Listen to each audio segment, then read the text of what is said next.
The text came through while I was at work, right as I was finishing a meeting. I almost ignored it. Almost.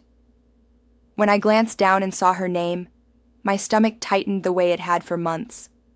I opened it. "I'm moving away with my new man. Good luck paying the mortgage on your own."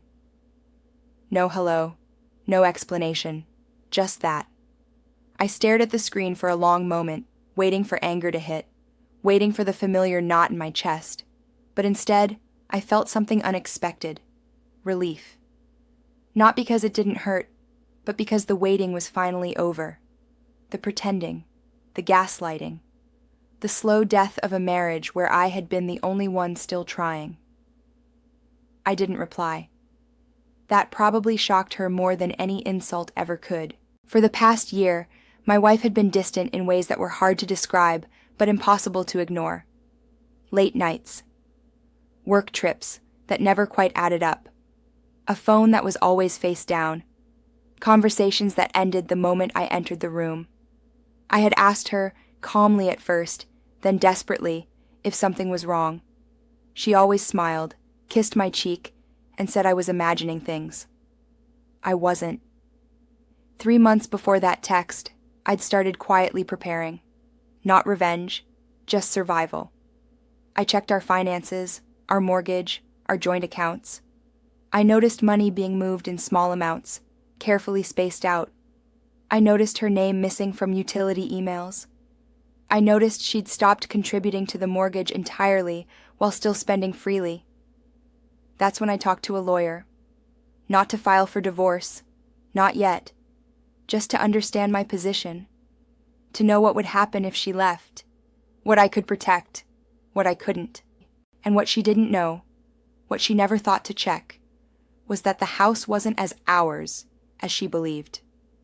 Years earlier, when we refinanced, my credit had carried the deal. The title had gone into my name alone on my lawyer's recommendation, something she waved off at the time because she didn't want the paperwork stress. She trusted me then. Or maybe she just didn't care. Either way, the mortgage was legally mine.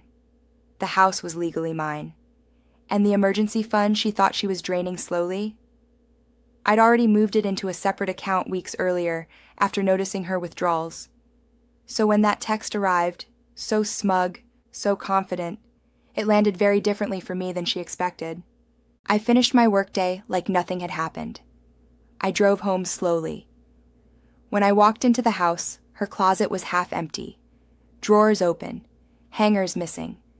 She hadn't even bothered to take everything, just the things she wanted immediately. The rest she assumed would still be there when she came back for it. She wasn't coming back. I sat at the kitchen table, the same place we used to eat dinner together, and finally replied, "Not worried about the mortgage, travel safe." That was it. Her response came almost instantly. "What do you mean not worried?" I didn't answer. The calls started after that. Missed calls, angry voicemails, then confusion, then panic. She accused me of playing games, of hiding money, of trying to scare her. She said her new man had promised they'd be fine, but suddenly she just wanted to talk. I still didn't answer. 2 days later, she showed up at the house unannounced.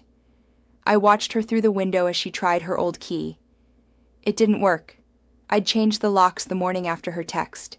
She knocked, then pounded, then screamed my name. I opened the door calmly. She looked smaller somehow, less confident. The smugness from the text was gone, replaced with raw frustration. "You can't do this," she said. "This is my house too." "It's not," I replied, and handed her an envelope. Inside were copies of the title, the mortgage documents, and a letter from my lawyer outlining her lack of legal claim. There was also a notice. I was filing for divorce, citing abandonment. Her hands shook as she read. "You knew," she whispered. "You planned this." "I prepared," I said. "There's a difference." She cried then, said she'd made a mistake, said the move hadn't worked out the way she thought, said her new man wasn't as supportive as he'd promised once reality hit. She asked if we could talk, if we could fix things. I looked at the woman I had once loved enough to build a life with. The woman who had laughed while texting me that I'd be crushed under bills without her. And I felt nothing. "You already left," I said. "You just didn't expect me to be standing when you did." She left that day without her things. Later, my lawyer arranged a time for her to collect what legally belonged to her. No drama, no shouting, just the quiet end of something that had been dead long before she admitted it. A month later, I heard through mutual friends that she'd broken up with the man she left me for. He'd moved on quickly.